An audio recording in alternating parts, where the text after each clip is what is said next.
Today we're going to clean a couple of valves here with carbon buildup. We're actually going to do one in dry blast using 220 grit aluminum oxide. We're going to use the same thing but with wet blast, 220 aluminum oxide on the wet side, and we're going to compare, and then we're going to talk a little bit about which one is better for which application and that sort of thing. So stay tuned for more.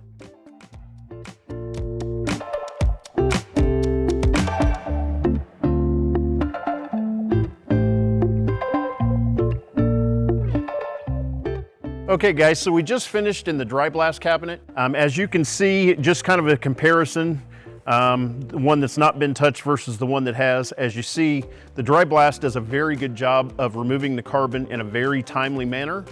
With the 220 grit aluminum oxide, it's an angular abrasive, gives you more of a cutting action. And with the dry blasting especially, it's more of an impact process, therefore it's going to clean it very quickly.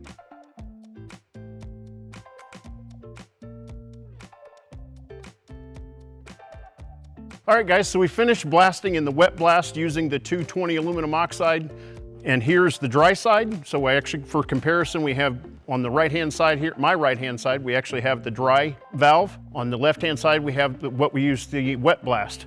As you can see, the finishes are actually pretty close.